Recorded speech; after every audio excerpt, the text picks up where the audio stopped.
Bienvenidos y bienvenidas a esta nueva edición de Final Abierto, con tiempos electorales que se van cumpliendo en la provincia de Corrientes.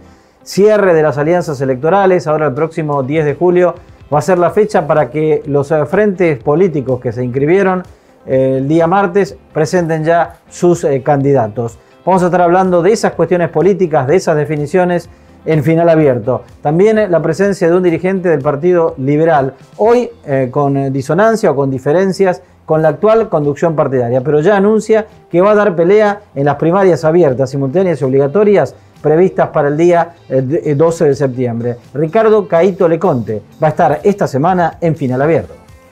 Además, esta semana se conmemoró en todo el mundo el Día del Orgullo. Hace muy poquito, en la Argentina, el Congreso sancionó la ley de cupo trans para la Administración Pública Nacional y vamos a hablar un poco acerca de eso también hoy aquí en el programa.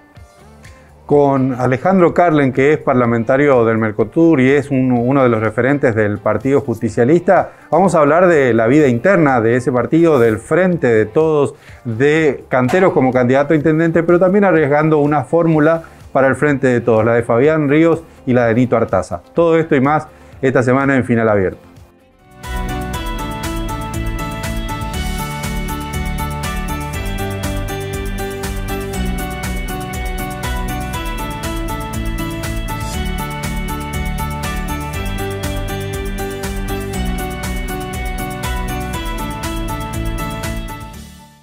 Tiempo de definiciones en la política correntina. Y hoy nos visita Alejandro Carlen, un hombre del Partido Justicialista. Alejandro, ¿qué tal?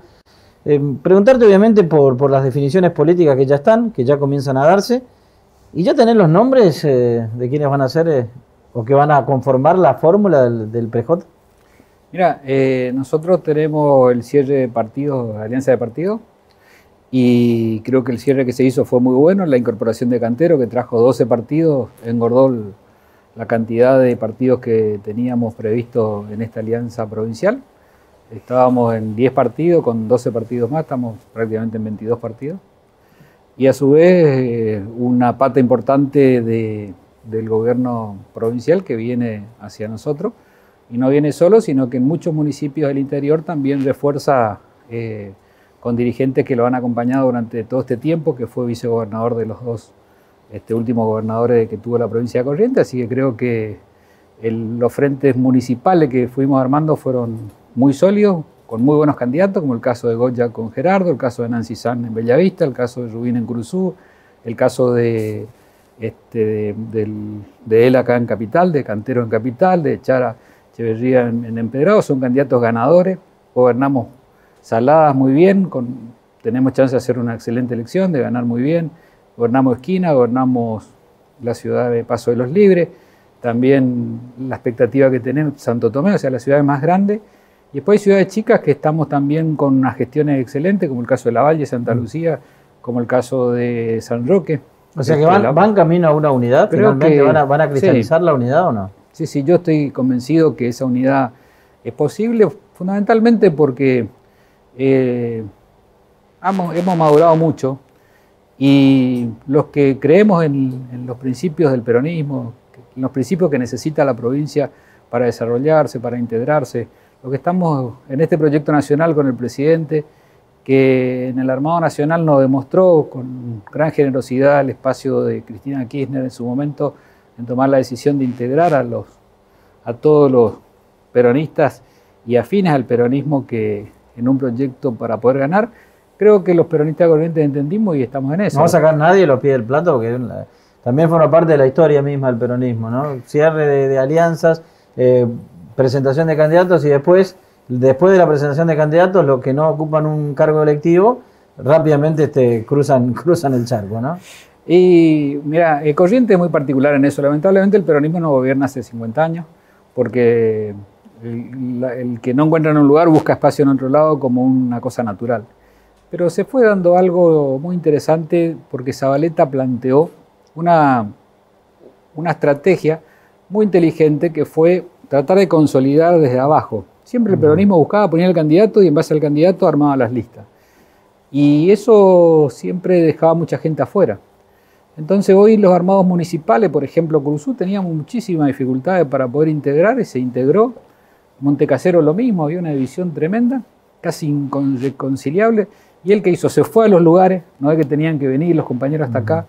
Yo le pedí eso el primer día que vino, le dije, mirá, ahora, en poco tiempo realmente muy poco tiempo. ¿Entendió el sistema del PJ de Corrientes? ¿O? Sí, él tenía mucho conocimiento de... Bueno, no es que viene mucho, ¿no? Viene de vez en cuando. No, pero lo que no viene en la capital, pero recorrió muchos departamentos. Mira, yo la primera reunión que tuve con él en Buenos Aires, le dije, mira, tendrías que ir en auto, porque cuando pasás por muchas ciudades de Corrientes, cuando volvés podés volver por la costa del Paraná y vas visitando a los compañeros en el lugar para conocer in situ la situación real, porque no es lo mismo cuando un dirigente viene a verte del interior que cuando uno va y ahora, ve Alejandro, está instalado en el pueblo. Voy a preguntas concretas. ¿Puede ser Fabián Ríos el candidato a gobernador? Sí, sin ninguna duda.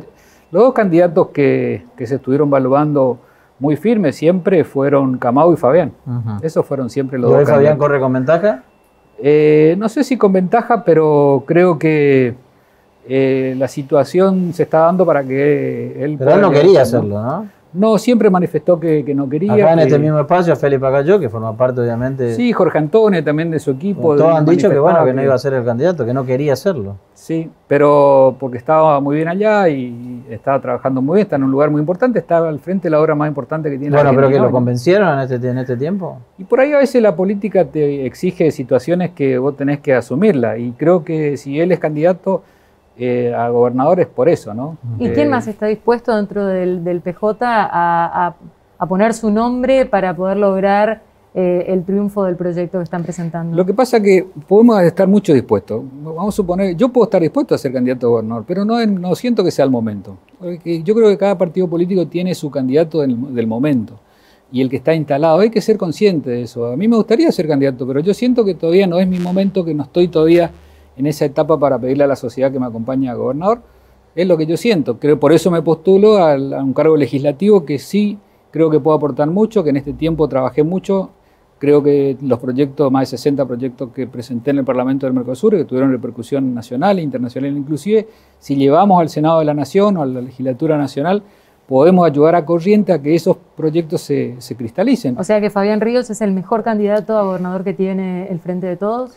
No sé si es el mejor. Lo que digo es que él y Camao son los dos candidatos que más califican, digamos, para este momento. Y después yo planteaba en su momento un candidato emergente que podíamos también potenciar, algún intendente, que yo lo único que veía ahí era Ascúa en su momento, pero bueno, eso en los últimos días ya prácticamente se declinó y quedaron los dos para definir. Así que creo que en ese sentido el peronismo está muy maduro y tengo fe que vamos a hacer una gran elección, ¿no? Ahora, Alejandro, perdón, si Fabián Ríos va a ser el candidato a gobernador y Cantero va a ser el candidato a intendente, ¿Camao qué va a pasar?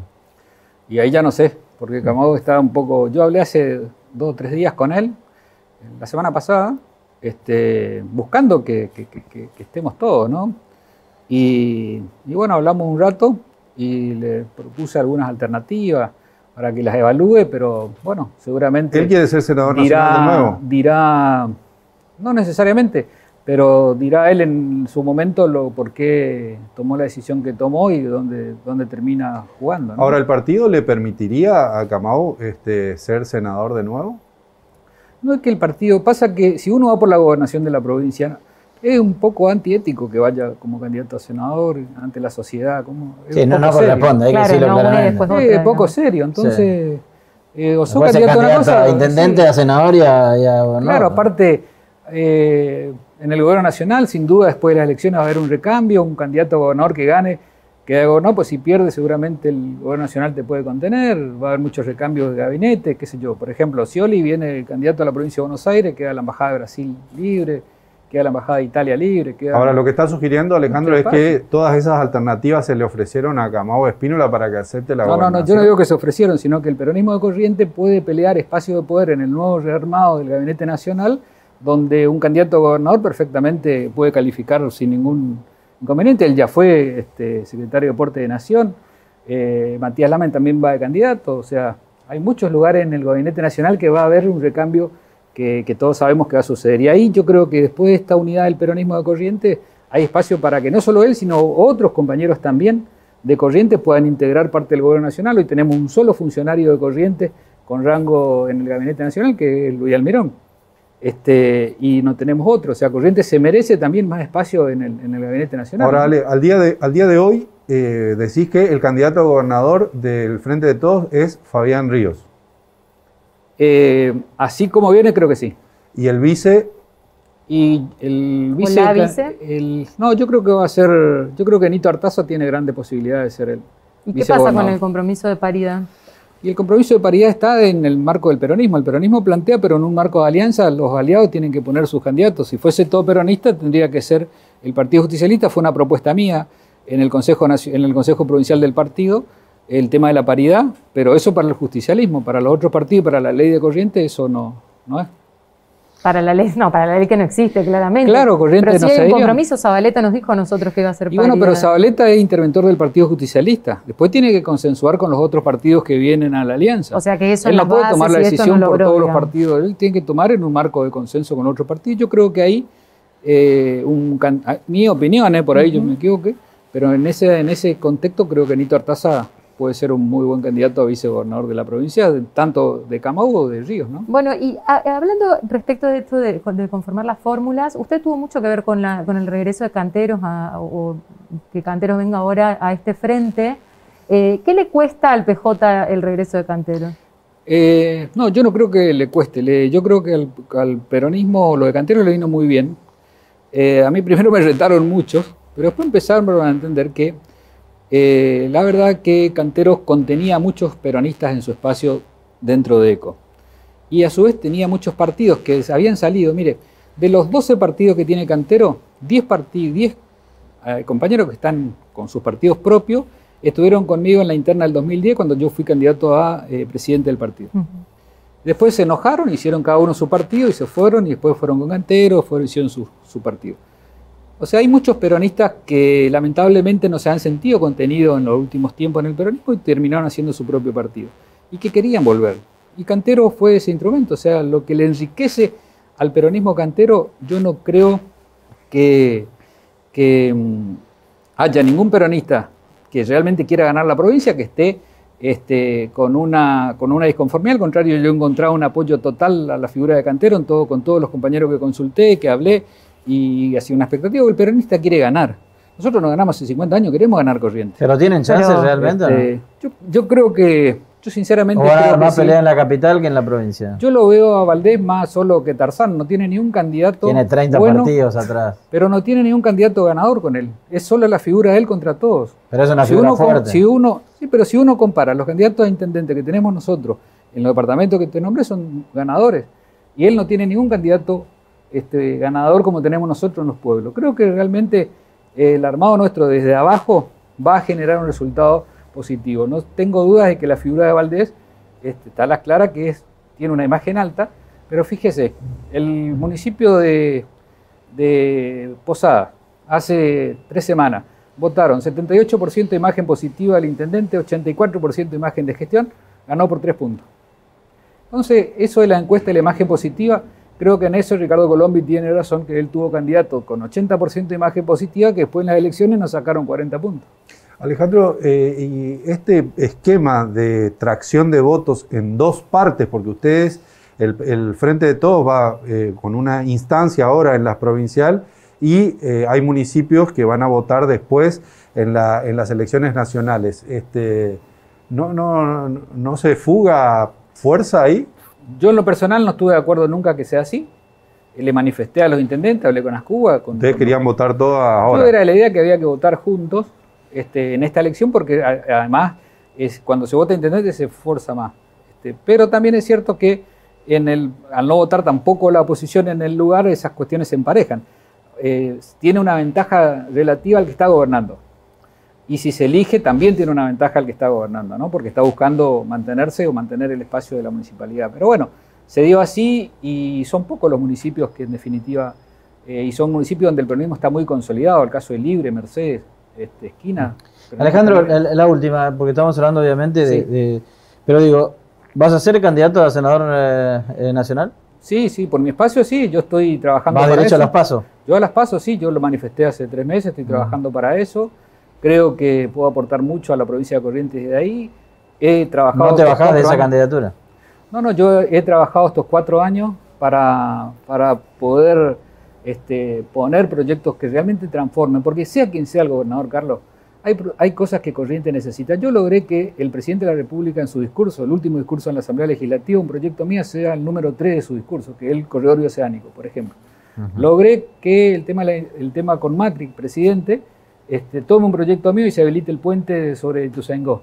Logré el tema del chamamé, que me dio un proyecto que me dio Romero, que llevé al Parlasur, se hizo el festival se hizo el acervo del Mercosur, el chamamé del Mercosur, y con ese proyecto nuestro, Pino Solana sacó y que presentó con el apoyo de todos los países de América Latina, logramos que el chamamé sea... Alejandro, en términos de porcentajes. Creo que puedo aportar mucho desde ahí, ¿no? En términos de porcentajes, la fórmula Fabián Ríos, Nito Artaza, ¿qué porcentaje tiene hoy para...? No, yo creo que eso hay que medir cuando estén los caballos en la cancha. ¿Qué porcentaje tenga de que sea realmente la fórmula del PJ? Y hoy yo creo que un 80 o 90%. Alejandro Carlen, esta semana, en Final Abierto.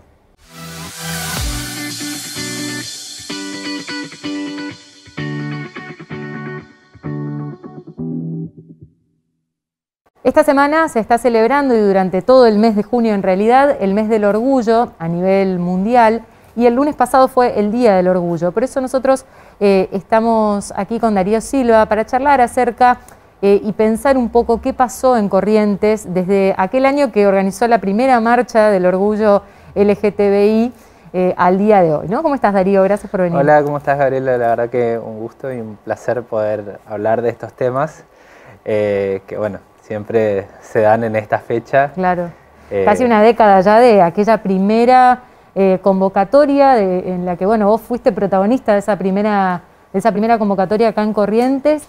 ¿Qué los movilizó? ¿Qué pasaba en ese momento acá en nuestro ámbito? Bueno, yo venía con una idea un poco más amplia, venía de vivir afuera, estuve viviendo en Buenos Aires y estuve participando activamente de algunos movimientos que se estaban gestando en ese momento. En el 2010 se celebró la ley de matrimonio igualitario, y que fue como, era una lucha que venía de hace muchos años, pero abrió el campo a nivel federal para que todo el resto de las provincias podamos empezar a discutir eso. Y bueno, en ese contexto me metí un poco más de lleno, vine a vivir acá a Corrientes y armar un espacio de diversidad dentro de un espacio político, pero que la intención era poder visibilizar lo que estaba pasando en las provincias como la nuestra, que venía de rechazar muy fuertemente casi todos los legisladores y haber hecho algunas leyes y algunas voces en disidencia que se dieron en aquel entonces. Entonces, bueno, era importante hacer pie en la provincia y poder empezar a abrir un poco el foco del debate, que en ese momento era ese, y que después se fue modificando con... Que de hecho, perdón, pero sumo nada más el dato que lo que logró también esa ley de matrimonio igualitario fue esa discusión federal, poner ciudad por ciudad la discusión, ¿no? También llevarla al ámbito local, porque si no, pareciera como que quedaba muy lejos en el Congreso, pero en realidad también hubo fuertes debates acá, incluso movilizaciones y demás. Quiero decir, creó un ambiente, un clima. Claro, creó un ambiente propicio para dar el debate y que se abra hacia otros puntos, claro, ¿no? Porque, bueno, obviamente que se trataba específicamente de esa norma, del matrimonio igualitario, pero, bueno, abrió otros debates como la adopción, que fue también como uno de los temas que tanto se habló, era como, bueno, sí, que se casen, pero que no tengan un hijo, que se casen, pero no esto. Entonces se puso en el tapete todo lo que la sociedad pensaba, y finalmente, transcurridos los años, sucedió lo que muchos que militábamos en ese momento decíamos: no va a cambiar la sociedad se va a transformar en una sociedad más igualitaria, mucho más diversa, pero no por ello se va a cambiar o a obligar a alguien. Bueno, me acuerdo que también sucedía el tema de las objeciones de conciencia, todo lo que sucede con las leyes que vienen a a interrumpir un proceso que bueno, que por ahí es bastante fuerte y que entra de lleno en el debate público, que si bien tienen, como vos bien decís, están siendo hablados en los microespacios y por ahí no están siendo tan difundidos, y cuando se ponen en el tapete y en la agenda nacional, la gente empieza a discutirlo, y eso es lo que bueno, propiciábamos en ese momento. Y en Corrientes, bueno, con muchas instituciones que obviamente no estaban a favor, y que bueno, era venir a abrir también de nuevo ese debate que quedó muerto en el 2010. Es como, bueno, terminó la ley de matrimonio igualitario, se aprobó, se casó la primera pareja acá en Corrientes, sí. Pero después sigue, digamos, lo mismo que pasa con el cupo laboral trans hoy. Claro. No es que se aprobó y ya está. Después sigue la lucha, de hecho continúa. Bueno, vos lo sabrás, las mujeres pudieron votar en la década del 40, 50, claro. y hoy siguen con las luchas. Te voy a hacer las preguntas incómodas hay gente que dice, bueno, pero ¿por qué aprobar un cupo laboral trans? Eso es una discriminación positiva, porque si no tendríamos que aprobar el cupo laboral para la gente que tiene miopía y el cupo laboral, etcétera, ¿no? ¿Se entiende la pregunta? ¿Por qué aprobar un cupo laboral trans? A mí no me gusta hablar de discriminación positiva. Creo que tenemos que hablar de acciones positivas. Discriminación es discriminar, es cercenar, impedir un derecho de la persona. Así que discriminación no me parece la palabra.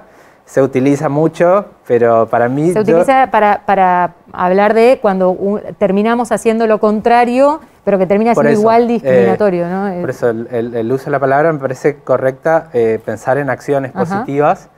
Y creo que para hablar de eso hay que analizar la realidad. Muchos dicen, bueno, aprobemos un cupo laboral de cualquier otra cosa, pero hay que analizar la realidad que viven las personas trans. O sea, personas que tienen... Primero, que una expectativa de vida no mayor a 35 años, y eso lo sabemos todos, están los datos, la discriminación, la transfobia, la violencia hacia las personas trans, que se ha visibilizado mucho también con esta lucha del colectivo de mujeres que han visibilizado la transfobia en mujeres trans, sobre todo, y que han vuelto a poner esta discusión que hay que también seguir debatiéndola, ¿no? Entonces no es la misma situación de una persona trans, y creo que no es lo que a todos nos gustaría, que la sociedad sea ideal y que una persona trans se acerque un día al municipio, deje su currículum y al otro día la llamen por sus capacidades, o que se acerque a una empresa privada, o que la empresa privada quiera cubrir un lugar de atención al público y no esté pensando en qué va a pensar ese consumidor o esa persona, o qué sucede cuando vamos al ámbito de lo privado e ingresa una persona trans a trabajar, y cómo es ese ámbito laboral que se constituye alrededor, qué sucede, cómo se siente incluida esa persona. Entonces no es lo mismo. Muchas personas dicen, bueno, hagamos un cupo laboral de personas obesas. Entonces no tiene que ver, claro. Porque hay una cuestión mucho más de fondo que tiene que ver con la discriminación, con la vulnerabilidad de los modelo derechos, ¿no? patriarcal, y con una mirada sobre lo que no es binario, sobre géneros, digamos, que está en discusión. Entonces yo no lo pondría en el mismo lugar. Me parece que hay que analizar que tampoco las mujeres trans, las personas trans que trabajan actualmente en el Estado Nacional, antes del decreto, porque Presidencia hizo un decreto. El año pasado salió un decreto y bueno, este año salió la ley. Bueno, eran 30 personas en todo el Estado Nacional. Ahora, te pregunto por el ámbito provincial, porque durante el gobierno de Ricardo Colombi, casualmente uno de los señalados como tal vez más conservadores y demás, hizo varias acciones apuntadas justamente al colectivo trans, y de hecho hoy existe una secretaría de deportes dentro de la Secretaría de Deportes de la provincia. ¿Cómo ves esas acciones en el ámbito? Miremos un poco el territorio local. ¿Cómo te parece que está la cuestión? Bueno, Ricardo Colombi en el 2013, yo me acuerdo bien, digamos, que en uno de sus actos de cierre de campaña hablaba de que en el otro frente político había mujeres con pelucas, hombres con pelucas. Esa fue la descripción, digamos. No sé si es la referencia, digamos, sí. Conozco a mucha gente que milita dentro del radicalismo, dentro del frente gobernante, pero casi todo en la provincia el cupo laboral trans no pudo ser discutido, de hecho no fue tratado, cayó el tratamiento. Entonces hay cosas que te hacen dudar, digamos. Es como... ¿Te parece que fue más una medida demagógica que de un momento dado? Me parece que es un logro del colectivo, del frente que actualmente gobierna la provincia, y es un logro de ese sector, pero que igualmente con todo el poder y con la posibilidad de poder modificar otras cuestiones, como aprobar un cupo laboral trans dentro de la provincia, o realizar acciones tendientes a esto que también está en la ley actual nacional, que es la de incentivar a los privados mediante reducción de impuestos.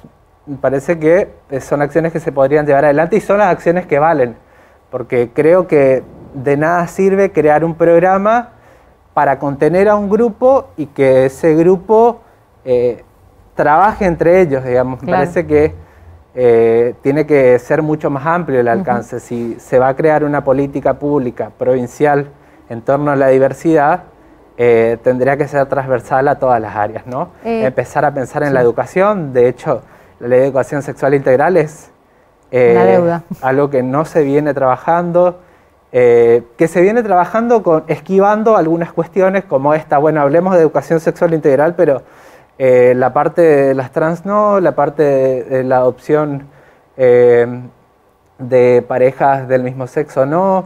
Es como, bueno, vamos a elegir qué parte tratamos y qué no, y no tiene que ver con una política integral. Entonces, celebro las acciones que se hacen en cuanto a este grupo, del cual también he participado, fui a jugar campeonatos de vóley con ellos, pero me parece que hace falta dar el debate y que también podamos salirnos de la cuestión partidaria y la cuestión militante y empujar todos los frentes, más allá de las ideologías políticas, seguir empujando para que en todos los partidos políticos tengan esa visión de género y diversidad que falta.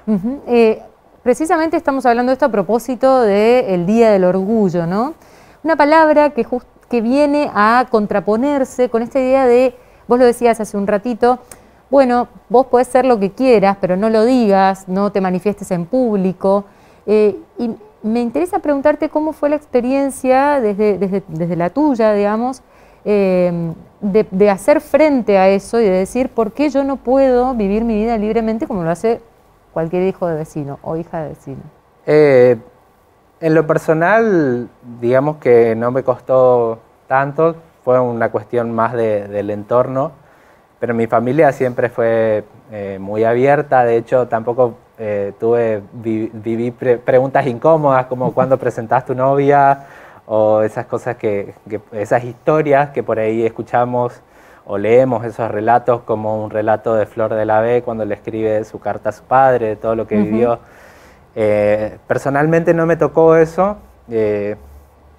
Agradezco que mi familia haya tenido esa apertura, pero sí lo viví en mi entorno, en los entornos de mis amigos, y tuve una infancia y una secundaria muy marcada por escuchar que vayas caminando y que alguien hable de vos, o que estén escuchando tu timbre de voz y que no sea muy masculino. Esas cosas me fueron marcando y también me fui haciendo de muchas historias que fui recogiendo en mi transitar por la vida y por diferentes espacios, y a partir de eso dije, bueno, tengo que hacer algo, no solamente por mí, sino también para las personas que les cuesta hablar. De hecho, alguien que pueda estar mirando el programa puede decir, me animé a contar, me han sucedido después de estar en programas, decir, me animé a contar, me animé a naturalizar lo que me pasaba. En mi caso fue así. fue naturalizar. Creo que mis padres se dieron cuenta en su momento, cuando se estaba por aprobar la ley de matrimonio igualitario, era como, escuchaban algunos discursos y me los mandaban y me decían, esto no puede ser. Entonces ahí entendí todo, digamos, pero mi caso no es el caso de la realidad que se vive muchas veces. Entonces, desde ese lugar mi transitar fue mucho más leve en cuanto a lo personal, pero sí me convertí en una persona muy autoexigente, creyendo que me tenía que exigir mucho más que el resto de la sociedad. Y eso me marcó mucho en mi vida, en todo lo que hago siempre está esa marcación de decir, por más que no haya tenido ese patrón familiar de decirme tenés que ser así, siempre estuvo, y creo que está en la idea de muchos que atravesamos por estas situaciones, y cómo nos fue marcando el entorno de autoexigencias y de tener que ser mejores para suplir algo que a veces suponemos como una carencia, ¿no? Claro, como totalmente. la de ser heterosexual. Darío, muchas gracias. No, muchas gracias a vos y bueno, espero que no solamente esta oportunidad sirva para hablar de la diversidad, sino que se siga hablando, sobre todo con la aprobación del cupo laboral trans, que se pueda seguir dando el debate, más allá de que cada uno piense y quiera pensar lo que quiera. Creo que hay un colectivo que viene reclamando hace mucho tiempo esto, y que la lucha en Corrientes todavía continúa. La igualdad pasa precisamente por prestar atención a la diversidad y eso es lo que hicimos hoy aquí en Final Abierto.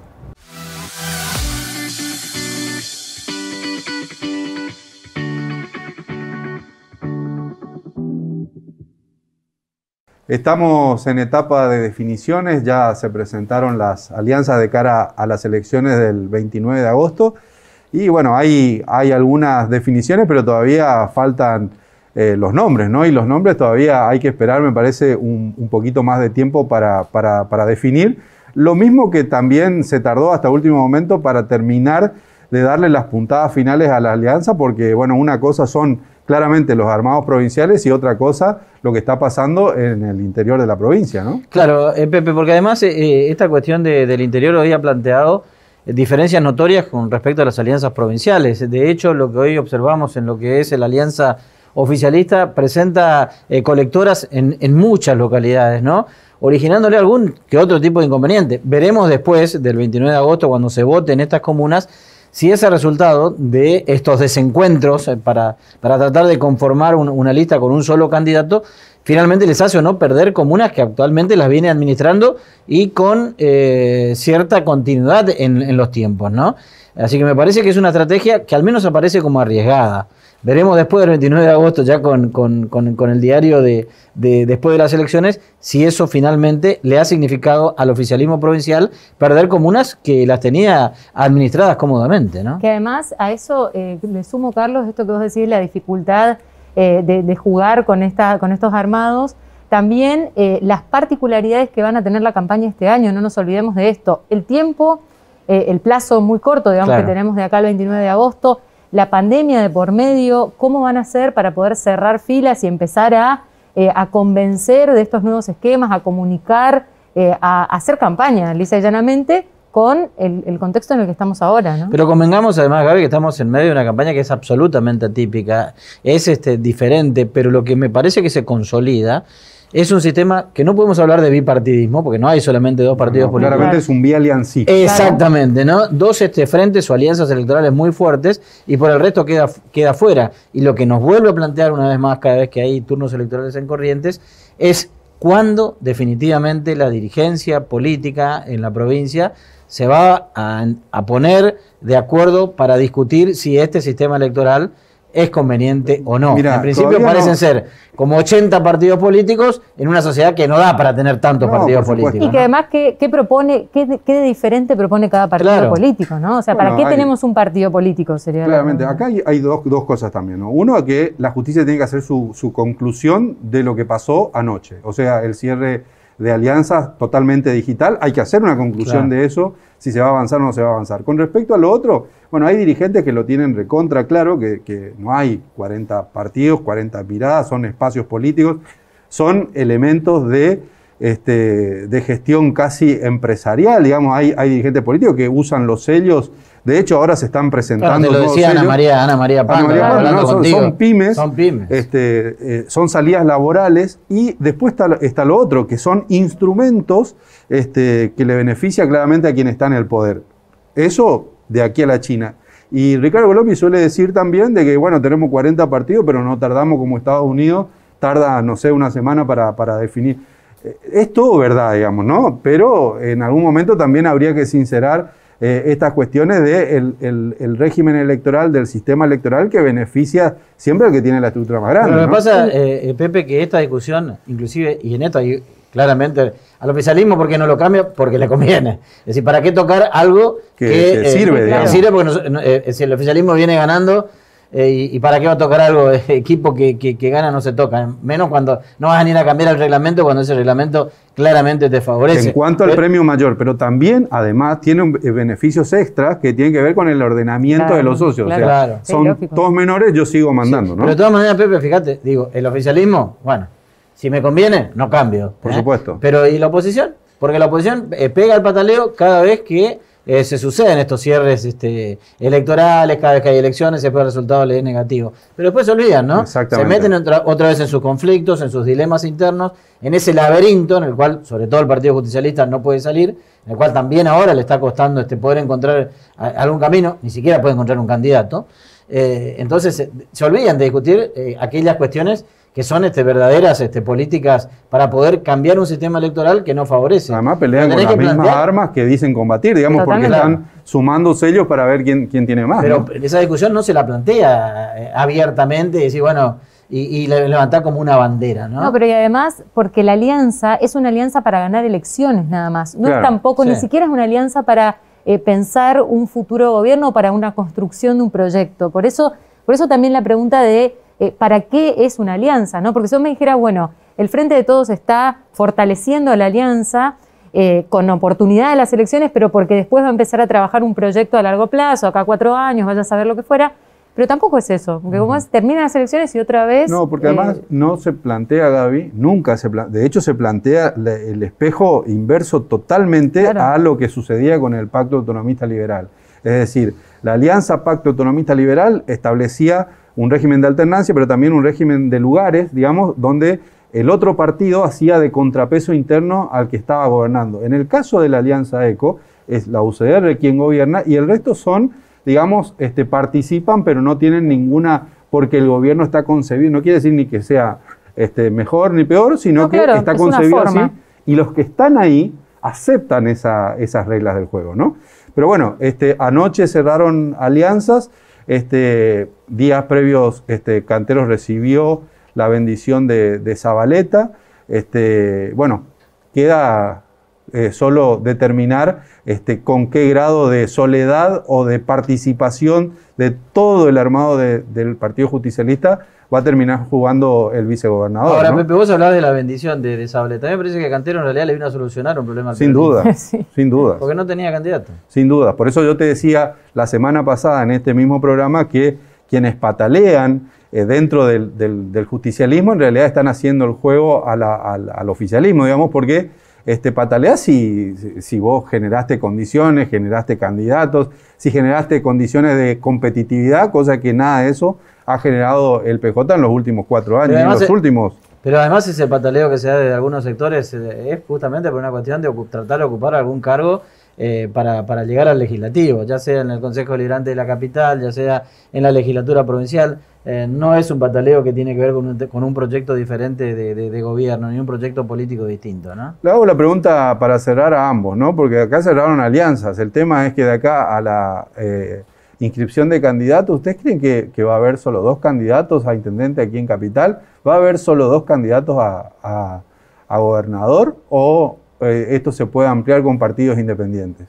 Yo creo que puede haber más candidatos, pero de todas maneras me da la sensación de que también vamos a 2 figuras fuertes que van a tratar de polarizar las elecciones, ¿no? Y me parece que también lo van a polarizar en la ciudadanía. Pero de que va a haber más candidatos, me parece que sí, que va a haber. Sí. Lo que a mí me plantea la mayor de las dudas que tengo con respecto a este turno electoral en el 29 de agosto tiene que ver con estas diferencias que se dan en localidades o ciudades fuertes dentro de la misma alianza gobernante, y la duda que tengo es si esas diferencias pueden costarle alguna intendencia fuerte que actualmente es administrada con comodidad por el oficialismo. Estamos hablando, por ejemplo, de Goya, claro. Bellavista, y Ituzaingó. Ituzaingó. De ahí la diferencia se da entre claro. dos radicales, ¿no? Claro. Eduardo Urna, el actual intendente, y Juan Pablo Valdés, el hermano de Gustavo Valdés, que bueno, son dos candidatos fuertes que presenta la Unión Cívica Radical para una ciudad. Bueno, ahí el peronismo está muy por abajo en Ituzaingó, ¿no? Pero Goya hoy es, me parece, una incógnita fuerte, ¿no? Gaby, ¿qué te parece si, perdón, sí, ¿no? Pero de todo lo que hablamos y venimos hablando a lo largo del último tiempo en este programa, ¿crees que finalmente tanto las fórmulas como las listas se van a integrar con mujeres, con los colectivos, con los jóvenes? Es difícil pensar la participación de los jóvenes en cualquiera de los dos frentes, por su condición o por un armado de la juventud. Ahí veo bastante atrás, incluso te diría bastante más atrás que lo que vienen movilizándose las mujeres. Y acá hay dos diferencias muy grandes. Las mujeres del Frente de Todos vienen traccionando con fuerza, tienen parten de lugares diferentes, tienen la paridad en el PJ que las impulsa muy fuertemente ahí. Y en el caso de Encuentro por Corrientes o Damos Corrientes es una negociación de 1 a 1, y ahí me parece que es la gran diferencia. Es una mujer negociando su lugar. En el caso del Frente de Todos es el grupo de mujeres, el colectivo de mujeres empujando para que se cumpla eso, ¿no? Y una norma, exactamente. Entonces me parece que ahí son puntos de partida completamente diferentes. Tenemos la palabra de Zabaleta, nos lo dijo a nosotros, que la fórmula iba a ser paritaria. Esperemos que sí, la candidata cumpla. la vicegobernadora del PJ, del frente que lidera el PJ, va a ser una mujer, ¿no? Exacto. Y queda la pregunta también en la Intendencia de Capital. Yo diría, me parece que podríamos tener ahí también una mujer, ¿no? Ahora, para cerrar, Pepe, decir algo que me parece que es importante también comenzar a analizarlo, en virtud de uno de los nombres fuertes que está faltando en lo que es la alianza del oficialismo. Es decir, la figura de Gustavo Valdés va obviamente sin eludir, va como candidato a gobernador. ¿Quién lo va a acompañar? Ricardo Colombia ha dicho que tienen que blindar la fórmula pensando en un proyecto hacia 20 años. ¿Qué quiere decir o qué significa con esto? Es que me parece que el nombre de los potenciales candidatos a acompañarlo a Valdés cada vez se acota más. Está bien, pero Ricardo Colombia dice algo que no comparte el resto, ¿no? Digamos, está opinando sobre algo no, pero esto de blindar la fórmula me parece que es algo que... Sí, que lo comparte. Que también lo comparte Valdés, y de hecho, la última pregunta, porque esto hay todos los días por ahí la respuesta puede ser diferente. La última pregunta a Colombia sobre su relación con Gustavo Valdés, y dijo, tenemos una relación excelente. Bueno, hay muchas preguntas, evidentemente, que se van a ir develando a lo largo de este tiempo, de que cada vez es más exiguo de cara a las elecciones del 29 de agosto.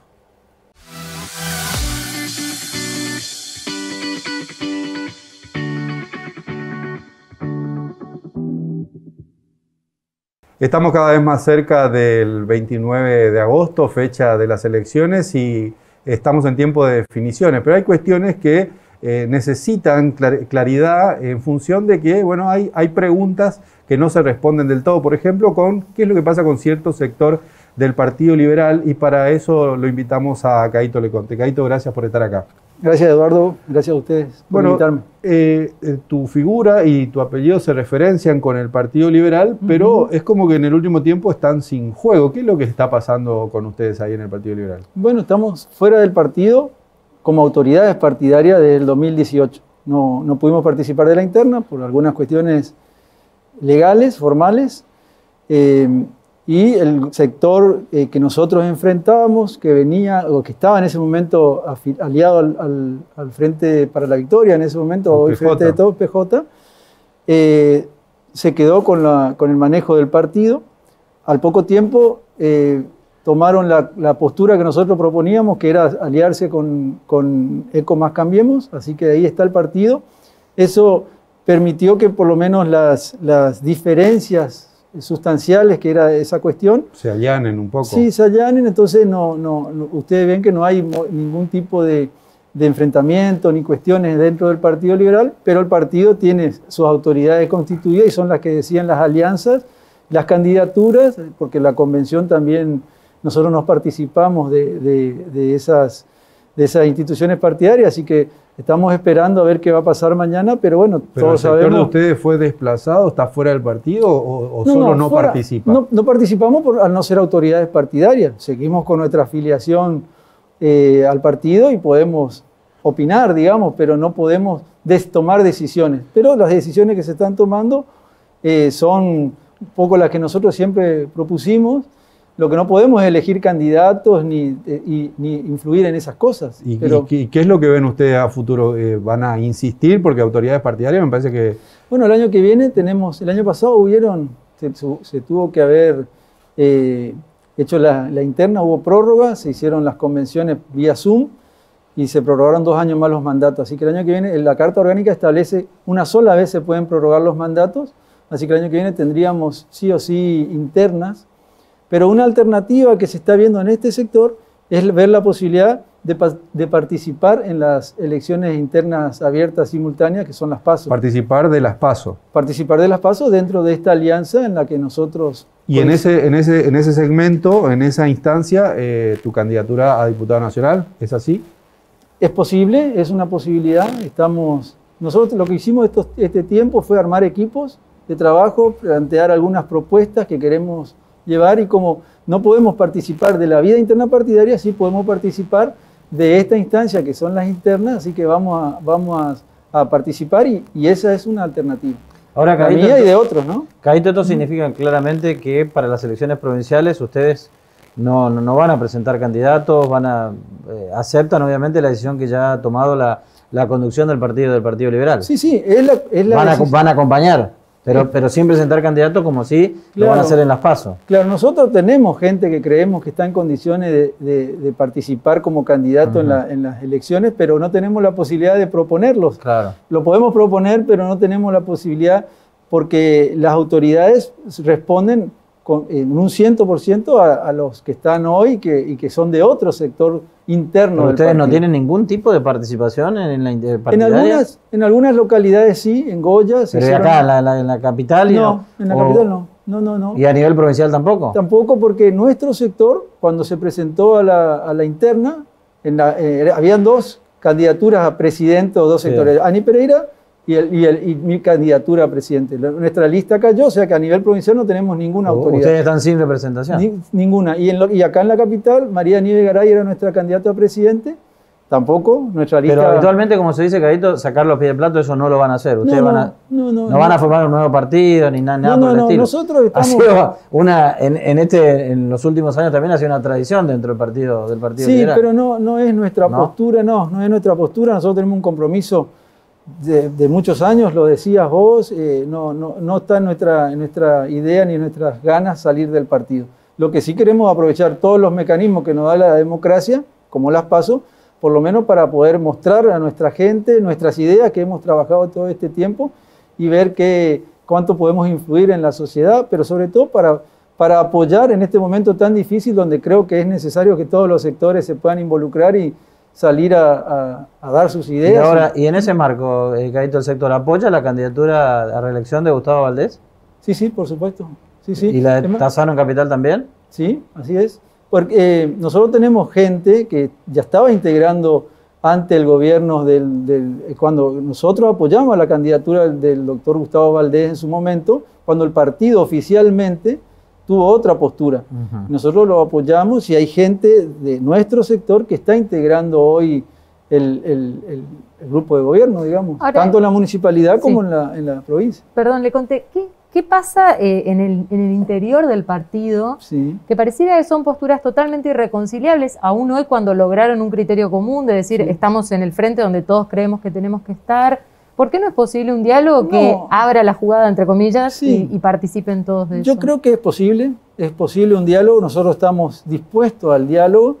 Creo que hoy las urgencias que vive la provincia y que vive el país nos invitan a que dejemos de lado este tipo de discusiones que creo que a la ciudadanía no le sirve, que no le interesa, a la ciudadanía no le interesa si yo me peleo con uno u otro dentro del partido. Quieren que le demos soluciones a sus problemas, que tengamos propuestas que puedan estar o no de acuerdo a la ciudadanía, pero que nos dediquemos a eso dentro de un partido político. La importancia de un partido político es eso, llevar propuestas y soluciones a la gente que está demandando y que hoy requiere de que la dirigencia política esté a la altura de esas circunstancias. Así que por nosotros no hay ningún tipo de inconveniente. Todos los liberales para nosotros son amigos, que los que podemos tener diferencias políticas, pero nos conocemos hace muchos años y creo que podemos llegar a entendernos y tenemos algún canal de diálogo que seguramente toda esta lucha política va a llevar a que así sea. Ahora, usted dice, a la ciudadanía no le importan las cuestiones internas, pero sin embargo las PASO es nada más y nada menos que vayamos todos a dirimir las internas de los partidos. Claro, ¿no? bueno, pero son dentro de los partidos pueden haber algún tipo de diferencia o variante o propuesta o personas que uno pueda decir vamos a presentar a la opinión pública y bueno, en eso estaríamos, no digo separados, pero porque uno puede llevar varias alternativas dentro de un mismo frente. Puede ser que por el Partido Liberal haya una sola lista, eso no lo podemos saber. Pero dentro de la alianza pueden haber varias listas, al ser una alianza que está integrada por más de 20 partidos. Entonces justamente, ¿cómo ve eso, teniendo en cuenta que ustedes están militando la unión del partido, no yéndose, sacando los pies del plato, como decía Carlitos? Sí. ¿Cómo ve esto de que haya muchos partidos que conforman una alianza, que son a veces un puñadito de personas que se sintieron disconformes con algún otro espacio y armaron su propio partido? ¿Cómo ve esto de armar partidos a demanda del criterio de cada uno? Bueno, eso es una decisión. Nosotros vivimos una situación similar, hemos tomado la decisión de no hacerlo. Cada uno hace lo que le parece. Nosotros creemos que debemos fortalecer, en nuestro caso, al Partido Liberal, y yo creo que eso es lo que debería ser, que todos puedan participar dentro de un partido, pero el hecho de que hayan muchos partidos, bueno, es una cuestión que yo no puedo ponerme a opinar de otros partidos. Yo creo que es importante que los partidos se fortalezcan. Y hoy partidos que son minoritarios, mañana pueden ser, no tener esa situación, hoy pueden ser un grupo de personas y mañana pueden ser que estén liderando por ahí la opinión pública. Así que yo no puedo ser contrario a la cantidad de partidos que se quieran abrir. Si hay muchos partidos o más que de lo que hay ahora. Pero más partidos asegura más participación ciudadana, más representación política, más diálogo, más discusión. No, porque muchos partidos coinciden. Es como el otro día veía que hay un proyecto que establece llevar los concejales de 3 a 5 en algunas localidades o en 36 localidades para tener mayor representación. Yo creo que eso no es mayor representación, sino son más cargos que lo único que hacen es incrementar el gasto público que tiene la provincia o los municipios, y es lo que nosotros atacamos de nuestra postura, una de nuestras propuestas. Entonces, hay cosas que no son más representación, pero bueno, son las cuestiones que se dan en la vida interna de los partidos y eso uno no puede evitar. El sentido de la justicia electoral es que participen todos los partidos que se presenten y cumplan con los requisitos, y si cumplen los requisitos, están en condiciones de participar. ¿Qué te genera la posibilidad? Porque uno de los nombres que está sonando para acompañar a Gustavo Valdés en la fórmula es justamente el de Ani Pereira. Ani es una... Si eso surge, ¿acompañarías esa decisión? ¿Militarías en la campaña? Sí. Bueno, yo soy parte del Partido Liberal y si una persona del Partido Liberal, un dirigente del Partido Liberal, tiene la opción de estar en esa posición, va a tener el acompañamiento yo creo que de todos los liberales. ¿Hoy el diálogo está cortado entre ustedes o no? Hace un tiempo que no hablamos, hemos tenido por otras cuestiones algún contacto, hoy viste que las relaciones por las redes hemos tenido y hemos quedado en conversar en estos días, y bueno, está abierta esa posibilidad. Yo sé que ella está con algunos inconvenientes familiares, y bueno, y con toda la cuestión de la campaña, así que, pero yo creo que en estos días podemos estar, pero si hay un liberal que tenga posibilidades, nosotros vamos a acompañar, por supuesto. Y en la cuestión de las PASO, ¿qué te imaginas? ¿Que tu candidatura va a ser presentada en función del Partido Liberal? Yo espero que sí. Digamos, el Partido Liberal es uno de los partidos de la Alianza y tiene toda la posibilidad de presentar candidatos. Y lo que plantea la ley de las PASO es la libertad que tiene cualquier afiliado a un partido y que sea miembro de esa alianza de participar y de presentar su lista. Así que yo creo que no tendría que tener ningún tipo de inconveniente de presentar la lista a través del Partido Liberal. Para dirimir la cuestión interna y después integrar la lista nacional del Frente. Claro, sí, de acuerdo al resultado se podrá integrar la lista, pero por eso digo, no sabemos si va a haber otra lista del Partido Liberal. Puede ser, pero si no, sería la única lista, pero la cuestión acá en las alianzas ni siquiera va a estar la boleta 51. En las PASO no se trabaja a través de boletas partidarias, no está la 2, no está la 3, ni la 51. Son integrantes de la alianza, claro, que tienen su boleta con las características específicas de las PASO, o sea que no sabemos cuáles son los radicales ni los liberales, ni son todos parte de la alianza de 20 y tantos partidos. ¿Y qué es lo que te imaginás de acá al 29 de agosto? ¿Qué es lo que va a pasar en la provincia y a partir de ahí empezar a proyectar la elección nacional? ¿En qué sentido? En la provincia, vos decís que crees que Gustavo Valdés va a ser reelecto y a partir de ahí empieza un nuevo proceso de cara a las nacionales en términos generales y en términos particulares. ¿Qué es lo que te imaginas? Yo creo que el doctor Gustavo Valdés tiene, las encuestas así lo dicen, el ánimo de la sociedad parece y él tiene un gran acompañamiento. Se ha manejado de una manera diferente la pandemia en Corrientes, la cuarentena. Eso hace que el ánimo de la gente sea favorable hacia la figura del gobernador. Ha demostrado estar a la altura de esta circunstancia tan difícil. Hemos tenido nuestras restricciones en Corrientes, pero se ha tratado siempre de liberar en la medida de lo posible, de favorecer el trabajo de la gente, cortando horarios, pero no cortando completamente la actividad. El hospital de campaña es un ejemplo de la región. Nosotros creo que todos los correntinos estamos tranquilos sabiendo que en caso de tener una dificultad podemos tener una solución. Entonces yo creo que él está en esas condiciones de ser reelecto y a partir de ahí se juega una nueva etapa, porque normalmente en Corrientes lo que pasa es a nivel provincial gana el oficialismo de los últimos años, pero en la elección nacionales gana el oficialismo nacional, o en este caso el Frente de Todos. Entonces yo creo que a partir del 29 se empieza una nueva carrera política y está el desafío en Corrientes de que la alianza de ECO más Cambiemos o Juntos por el Cambio pueda ganar el senador que hace tantos años se le viene negando, digamos. Los dos senadores son del PJ y esta es una oportunidad para tratar de que los resultados sean diferentes a los otros años y Corrientes Juntos por el Cambio pueda tener los dos senadores que se eligen, ¿no? Gracias, Caíto, por estar acá. Seguramente vamos a seguir hablando de cara a esas elecciones. Gracias a ustedes por la invitación. Un gusto estar con ustedes. Gracias. Estábamos hablando con Caíto Leconte, un referente del Partido Liberal. Tiene cuestiones internas que resolver y también cuestiones generales que vamos a ir hablando seguramente a lo largo del año.